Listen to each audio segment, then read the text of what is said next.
Nous allons apprendre à utiliser l'outil niveau, un outil très important pour la retouche de l'exposition et de la colorimétrie en général. Alors pour cette leçon, j'ai placé une palette histogramme ici en haut à droite et je vais aller dans les options et mettre le mode agrandi. Voilà, elle va nous servir tout au long de la leçon pour comparer les différentes valeurs d'exposition dans l'histogramme. Alors je vais dans Fichier, Ouvrir et j'ouvre niveau.jpg. Donc vous voyez que dès que l'image apparaît, j'ai mon histogramme qui s'affiche et qui me permet de voir à tout moment quelles sont les valeurs d'exposition de mon image pour les trois couches RVB, mais aussi pour les couches séparées rouge, vert, bleu, et aussi les courbes luminosité et couleur. Donc je vais laisser RVB et je vais vous montrer dans Image Réglage l'outil niveau. Alors c'est le raccourci CTRL L ou Pomme L sur Macintosh. Je fais apparaître niveau. Alors j'ai ici une liste déroulante, la même que l'on trouve dans l'histogramme, pour afficher les valeurs d'un seul canal seulement, le rouge, le vert ou le bleu, ou bien cyan, magenta, noir et jaune si vous êtes en CMJN. Hein. Mais là on est en RVB, donc on a rouge, vert, bleu. On a les niveaux d'entrée, on a l'histogramme qui permet avec les flèches noires, grises et blanches justement de manipuler les niveaux d'entrée. Et on a les niveaux de sortie, c'est-à-dire l'ensemble de la plage possible des couleurs, c'est-à-dire de 0 à 255, puisqu'il y a en RVB 255 valeurs possibles, enfin 256 si on compte le 0. J'ai ensuite à droite les boutons OK, annuler, bon ça ils sont présents dans toutes les boîtes dialogue, charger et enregistrer, que vous avez certainement déjà rencontré dans d'autres leçons, qui vous permettent de sauvegarder les réglages de niveau que vous allez faire. Vous avez le bouton auto qui correspond à la fonction niveau automatique que l'on a vu dans la leçon dédiée au réglage automatique, et pareil pour options que l'on a vu déjà dans la leçon couleur automatique. Vous avez enfin les trois pipettes très importantes que l'on va actionner dans quelques instants pour positionner le noir pur, le gris neutre et le blanc pur. Donc avant cela, je vais annuler et je vais dupliquer mon image tout simplement. Alors c'est juste dans image dupliquer. Et je vais mettre un niveau après. En fait, je vais garder cette image pour vous montrer l'image d'origine et je vais utiliser celle-ci qui est la même en fait, hein, pour qu'on puisse en fait avoir avant et après. Voilà, juste pour qu'on puisse comparer un petit peu mieux les deux. Et en fait, en cliquant de l'une à l'autre, j'ai mon histogramme qui va se mettre à jour et comme ça, je vais pouvoir vous montrer les différences entre les deux avant l'application de niveau et après l'application de l'outil niveau. Alors, je retourne dans l'outil niveau, voilà. Alors quels sont les problèmes de cette image? Alors elle est globalement sous-exposée, puisque vous remarquez ici, sur la partie droite de l'histogramme, l'absence totale de valeur de blanc, c'est-à-dire que plus on monte, plus la valeur est élevée, et plus on va vers la droite, et plus on va vers le blanc. Donc plus on dépasse le gris moyen, et moins il y a de blanc, et moins il y a de blanc élevé, c'est-à-dire que voilà, la courbe descend jusqu'à 0, c'est-à-dire qu'il y a carrément plus de blanc. Il n'y a plus de blanc pur. Alors il en résulte quoi? Une sous-exposition puisqu'on manque de lumière. Et vous avez au contraire une forte présence de noir pur qui est ici, cette petite frange de noir très très poussée qui en fait correspond à cette partie de l'image. C'est-à-dire un noir complètement écrasé et avec une grosse perte de détail. Alors pour positionner ma valeur de blanc pur, de gris moyen et de noir pur, je vais tout simplement utiliser les pipettes. Alors je vais déplacer ma fenêtre parce qu'en fait, en cliquant sur le blanc pur, je vais maintenant dire quelle est la valeur actuelle qui va servir de blanc pur. Et donc je peux supposer en regardant cette photo que c'est la main ici, la paume de la main qui est la plus exposée. Vous remarquez un reflet, donc c'est probablement au moment de la prise de vue la zone qui était le plus exposée à la lumière. Et donc pour rééquilibrer mes valeurs de blanc, je vais cliquer ici. Voilà, qu'est-ce qui se passe? Évidemment, j'ai complètement réexposé ma photo en fonction. Si je dis que ce blanc qui est ici, qui était quand même un peu fade, devient le blanc le plus élevé, alors à ce moment-là, tous les blancs et toutes les valeurs correspondantes vont se réexposer. Alors si vous avez fait une erreur, si vous avez cliqué au mauvais endroit, là par exemple, j'ai pris un blanc un peu trop neutre, un peu trop gris, ce qui fait que toutes les valeurs de blanc se sont réexposées et un peu trop réexposées, vous actionnez simplement CTRL Z ou Pomme Z pour revenir en arrière. Et je vais sélectionner, voilà, prendre une valeur un petit peu plus raisonnable. Donc vous pouvez faire pareil ensuite avec le gris moyen. On va plutôt faire d'abord avec le noir. On va d'abord échantillonner le noir ici. Voilà, vous remarquez, je vais annuler. Vous voyez ici, il y a quelques valeurs un peu trop extrêmes. Et une fois que je vais cliquer et sélectionner mon noir pur, voilà, vous allez voir que j'ai regagné un tout petit peu en détail. Parce qu'en fait, vous remarquez qu'ici, j'ai fait reculer le noir pur en cliquant dans cette zone. Et maintenant, alors vous n'êtes pas obligé d'utiliser les deux, même les trois pipettes. Des fois, vous pouvez réexposer simplement avec le blanc pur. Et maintenant, je vais prendre le gris moyen et le sélectionner dans l'œil. Parce qu'il est un peu bleuté, c'est-à-dire que la balance des blancs n'a pas été faite au moment de la prise de vue. J'ai un œil qui est un petit peu blanc, un petit peu bleu, un petit peu bleuté. Je veux justement qu'il soit blanc.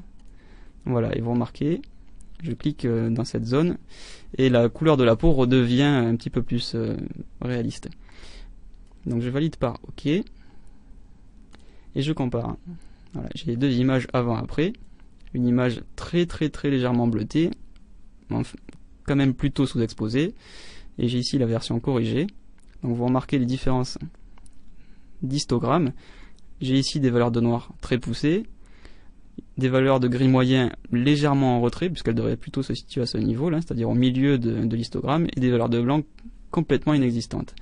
Si je prends mon image corrigée, j'ai pas pu évidemment enlever les valeurs de noir écrasées, puisqu'une fois que c'est fait, une fois qu'il y a trop de noir, il y a trop de noir, donc je peux pas revenir en arrière, puisque les pixels sont perdus au moment même où j'ai pris la photo, mais j'ai pu revenir sur des valeurs un peu mieux réparties, et surtout en restaurant un petit peu de blanc.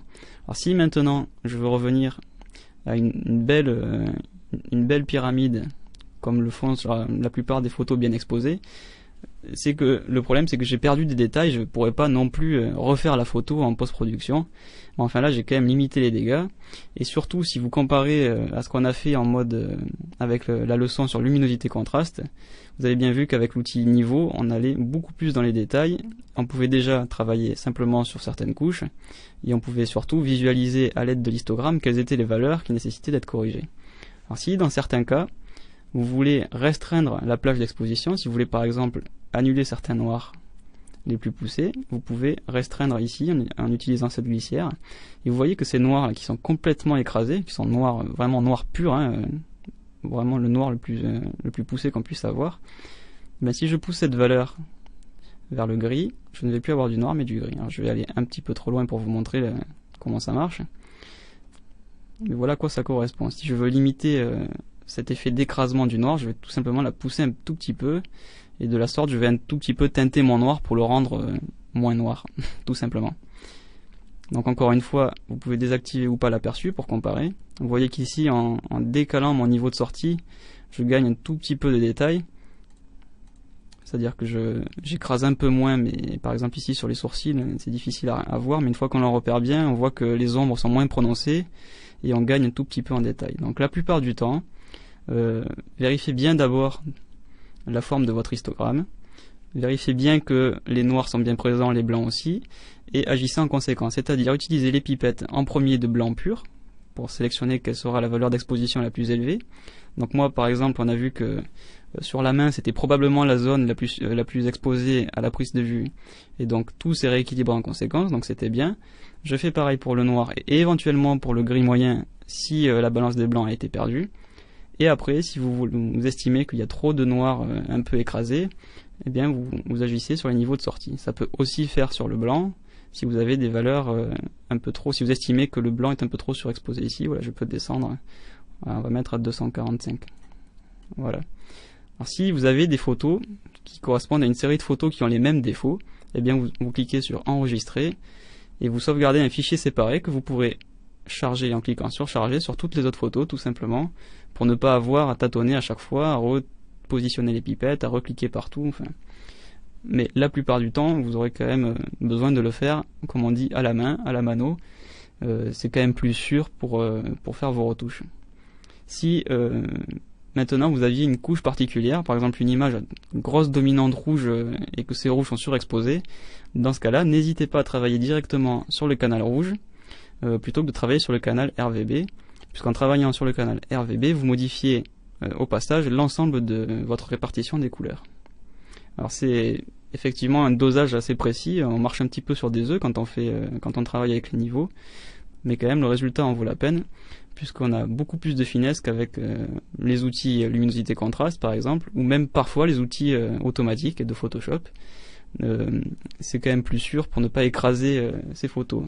Alors moi, ce que je vous invite à faire, petite astuce, c'est de toujours avoir l'histogramme ici affiché en haut à droite. Alors pas forcément en mode agrandi, en mode réduit ça marche aussi très bien, mais au moins pour avoir à l'esprit en permanence quelle est la répartition des valeurs, la répartition de votre image en termes d'exposition. Voilà, la répartition de ces valeurs-là sont très importantes, et vous voyez que d'un seul coup d'œil, vous pouvez voir quels sont les défauts. Donc si vous n'avez pas l'histogramme, vous l'avez bien entendu dans les niveaux, mais l'avantage c'est qu'une fois que vous avez appliqué l'outil niveau et que vous effectuez d'autres modifications, si au moment de faire une modification vous vous rendez compte que vous avez encore écrasé l'histogramme, eh bien vous pouvez revenir en arrière plutôt que de continuer à travailler sur une image faussée. Voilà, vous savez maintenant à peu près tout sur les outils niveau. Moi je vous invite à prendre beaucoup de photos, qu'elles soient surexposées ou sous-exposées, pour essayer de récupérer un petit peu tout ça, essayer de limiter les dégâts.